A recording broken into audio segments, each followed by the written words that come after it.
आज 12वीं क्लास के वैसे बच्चे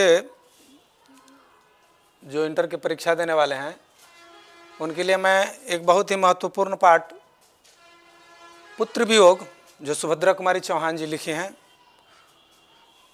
उनके बारे में मैं बता रहा हूँ। जो बच्चे ध्यान से केवल सुन लेंगे सारे क्वेश्चन का हल अपने आप कर लेंगे।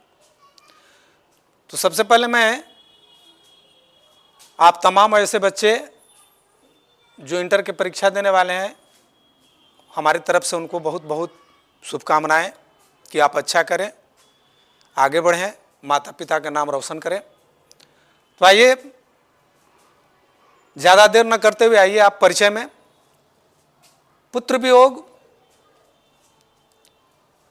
12वीं क्लास के हिंदी में पुत्र वियोग कविता जो पढ़ना है। पुत्र वियोग का मतलब ये होता है कि पुत्र के बिछुड़ने के बाद, एक माँ से बिछुड़ने के बाद जो वियोग, जो याद, जो दर्द जो माँ को छलकता है उसके बारे में दिखलाया गया है। सबसे पहले कवित्री का परिचय। जन्म 16 अगस्त 1904, जन्मस्थान निहालपुर इलाहाबाद उत्तर प्रदेश में। माता पिता माता धीराज कुंवर और पिता ठाकुर रामनाथ से। शिक्षा क्रासवेट गर्ल्स स्कूल इलाहाबाद में प्रारंभिक शिक्षा लिए। इसी स्कूल में प्रसिद्ध कवित्री महादेवी वर्मा सुभद्रा कुमारी के साथ पढ़ी थी, जो छायावादी कवित्री के रूप में जानी जाती हैं। 9वीं तक की पढ़ाई के बाद असहयोग आंदोलन में भाग ले ली हैं और कर्म क्षेत्र जो इनका रहा, समाज सेवा, राजनीति, स्वाधीनता संघर्ष में सक्रिय भागीदारी, अनेक बार कारावास, मध्य प्रदेश में कांग्रेस पार्टी की एमएलए।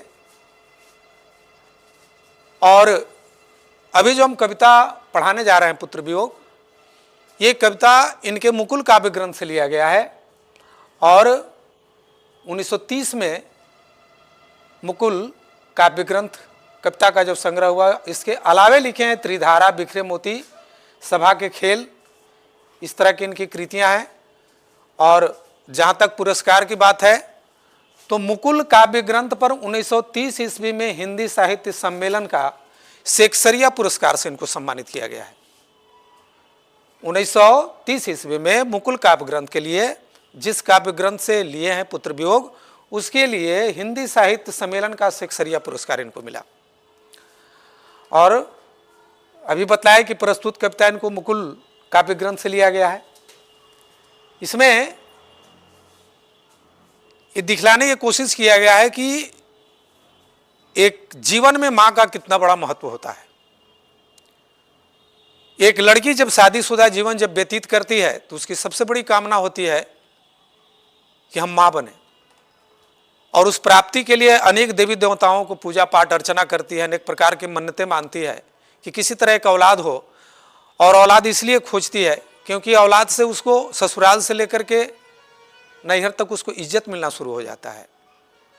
और जिन स्त्रियों को कोई कारण से अगर कुछ ज़्यादा दिन तक अगर बाल बच्चे जन्म नहीं लेते हैं तो समाज के लोग उसको बांझ कहना शुरू करते हैं। तो कोई भी औरतें बांझ शब्द सुनना पसंद नहीं करती हैं।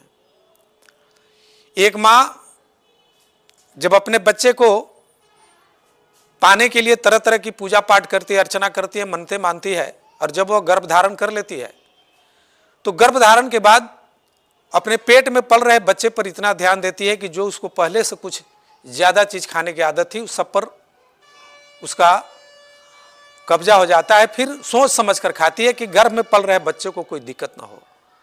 और जैसे ही वो बच्चा जन्म ले लेता है तो माँ उसमें सती हो जाती है।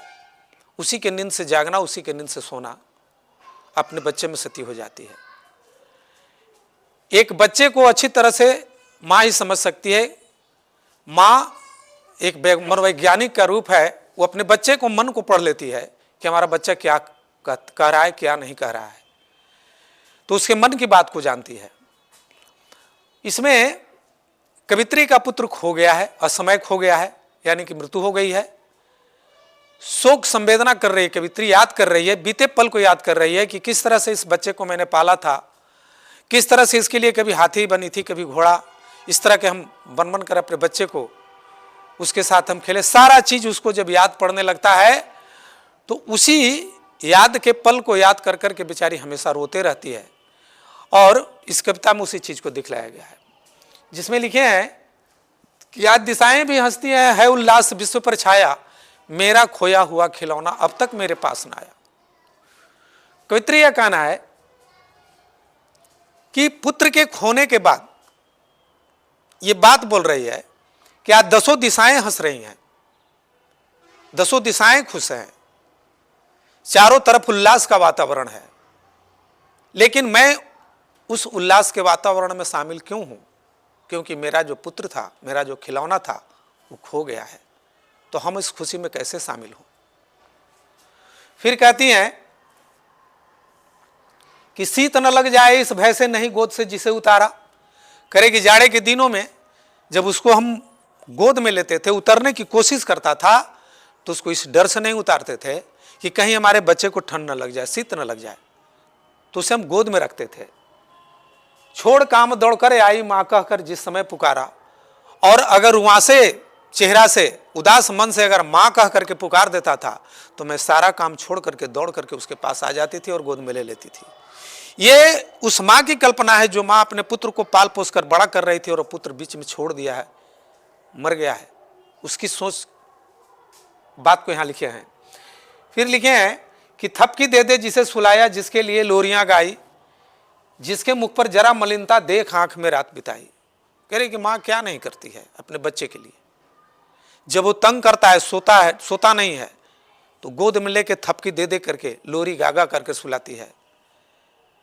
माताएं लोरियां गागा कर अपने बच्चों को सुलाने की कोशिश करती है, अपने आंचल से ढक करके। वही कवित्री लिख रही है कि जो पुत्र मेरा खो गया है, उसको मैंने क्या नहीं किया, थपकी दे दे जिसे सुलाया, उसको थपकी दे दे करके सुलाया था। आज की माताएं, वर्तमान युग में माताएं भी हैं, हम लोग की भी माताएं थी, तो हम लोग को माता तो अनपढ़ थी, लोरी तो नहीं आता होगा, लेकिन कुछ कह करके सुलाती होगी। यहाँ तक कि सूरदास भी जब माँ जसोदा कृष्ण को पालने में सुला करके सुलाती थी, तो सूरदास लिखे कि जसोदा हरि पालने झुलावे हलरावे मलरावे जोई सोई कुछ गावे। वो भी कुछ कृष्ण को सोने के लिए गाती थी। इसमें भी दिया है कि थपकी दे दे जिसे सुलाया, जिसके लिए लोरियां गाई। करे कि उसको थपकी दे दे करके मैंने सुलाया था, लोरियां गाई थी, जिसके मुख पर जरा मलिनता देख आंख में रात बिताई। और अगर हमारा बच्चा अगर बीमार पड़ जाता था, चेहरा उदास दिखाई देता था, तो रात भर जग कर मैं बिताई थी इस बच्चे के लिए। कौन बच्चे के लिए? जो बच्चा कवित्री का खो गया है। फिर लिख रहे हैं जिसके लिए भूल अपनापन पत्थर को भी देव बनाया। करे कि इसको पाने के लिए मैंने क्या नहीं किया, पत्थर को भी देवता मैंने माना। कहीं नारियल दूध बतासे कहीं चढ़ाकर शीश नवाया, कहीं नारियल चढ़ाया, कहीं दूध चढ़ाया, कहीं बतासा चढ़ाया, शीश नवाया, तब ये पुत्र मुझको प्राप्त हुआ था। और फिर लिख रहे हैं कि फिर भी कोई कुछ कर न सका, छिन ही गया खिलौना मेरा। करे कि इतना करने के बाद भी कोई हमको सहायता नहीं किया और हमारा पुत्र हमारे बीच से चला गया। मैं असहाय विवश बैठी ही रही, उठ गया छौना मेरा। करे कि मैं क्या करूं, मैं तो असहाय और लाचार होकर मैं बैठी रह गई और मेरा छौना, छौना का अर्थ होता है हिरन का छोटा बच्चा। जिस तरह हिरनी अपने बच्चे को जन्म देती है, तो जन्म देने के बाद अपने बच्चे को अगर जरा सा भी बच्चा उसके आंख से ओझल हो जाता है तो वह बेचैन होकर खोजने लगती है। उसी प्रकार एक माँ भी होती है अपने औलाद के लिए। इसीलिए यहाँ पर छौना शब्द लगा दिए हैं कवित्री। छौना का मतलब होता है हिरन का छोटा बच्चा। मैं असहाय विवश बैठी ही रही, उठ गया छौना मेरा। मैं लाचार होकर बैठ कर देखती रही, तब तक मेरा जो छौना था, मेरा जो खिलौना था, मेरा जो बेटा था, हमको छोड़ करके चला गया। करे कि तड़प रहे हैं विकल प्राण, ये मुझको पल भर शांति नहीं। करे कि हमारा ये प्राण जो है विकल है, व्याकुल है, तड़प रहा है, शांति नहीं मिल रही है। जब जब हमारा पुत्र जो करता था हमारे साथ याद पड़ता है, तो वह खो या धन पा न सकूंगी, इसमें कुछ भी भ्रांति नहीं। ये मैं जान रही हूं कि जो मेरा धन खो गया है मिलने वाला नहीं है, लेकिन फिर भी अपने मन को हम कैसे समझाएं, ये समझने का नाम नहीं लेता है। फिर लिख रही हैं फिर भी रोता रहता ही है, फिर भी रोता ही रहता है, नहीं मानता मन मेरा, बड़ा जटिल नीरस लगता है सूना सूना जीवन मेरा। माँ करे कि इतना सब जानने के बावजूद भी कि जो मेरा पुत्र खो गया, मिलने वाला नहीं है, फिर भी हमारा मन रोते रहता है। इसको जितना भी मनाते हैं मानता नहीं है, और बहुत जटिल जीवन और नीरस जीवन हो गया है। क्योंकि एक माँ जब पुत्र को जन्म देती है तो आगे का सहारा उसको दिखाई देता है कि कल हमारा पुत्र बड़ा हो जाएगा तो हमको कुछ सहायता करेगा, और वह सहारा देने वाला पुत्र जब खो गया है कवित्रिका, तब लिख रही है कि बड़ा जटिल नीरस लगता है सुना सुना जीवन मेरा। अब हमारे जीवन में लगता है कि कोई नहीं, सब सारा जीवन सुना हो गया, क्योंकि आगे का आसरा मेरा जो पुत्र था वो हमारे पास नहीं है। फिर लिखती है कि यह लगता एक बार यदि पल भर को उसको पा जाती, कहती कि अगर एक पल के लिए भी दोबारा अगर वो हमारा बेटा चला आता, जबकि ऐसा होता नहीं है, ये प्रकृति का नियम है, आया है सो जाएगा, राजा रंग फकीर। लेकिन एक कल्पना कर रहे हैं कि अगर वो बेटा दोबारा हमारे पास आ जाता, यह लगता है एक बार यदि पल भर को उसको पा जाती, एक पल के लिए भी अगर हमारे पास आ जाता, तो जिसे लगा प्यार से सर सहला सहला उसको समझाती, उसको अपने कलेजे से लगा करके उसके सर को सहला करके मैं उनसे पूछती, क्या पूछती, मेरे भैया मेरे बेटे, अब मेरे भैया मेरे बेटा, माँ को यूं छोड़ ना जाना, अब से तुम माँ को छोड़कर मत जाना, क्योंकि एक माँ जब अपने पुत्र को खो देती है तो उस पर क्या बीतता है तू नहीं जान सकते हो। बड़ा कठिन है बेटा खोकर माँ को अपना मन समझाना। एक माँ जब अपना बेटे को खो देती है तो उसको मन को समझाना बहुत कठिन हो जाता है। इसलिए उसको एक पल के लिए भी आता तो समझाने की मैं कोशिश करती। अंत में लिखती है कि भाई बहन भूल सकते हैं, पिता भले ही तुम्हें भुलावे। कहा कि घर के सब परिवार को दुख होता है, एक परिवार जब हम लोग को बीच से उठ जाता है तो कह रहे कि भाई बहन भूल सकते हैं, हो सकता है कि तुम्हारे भाई भूल जाए, बहन भी भूल जाए, पिता भी तुमको भुलाने की कोशिश करेंगे, लेकिन किंतु रात दिन की साथीन माँ कैसे अपना मन समझा। लेकिन हम तो तुम्हारे साथ रात दिन रहे थे तुम्हारे सुख दुख में, तो हम अपने इस मन को कैसे समझाएं।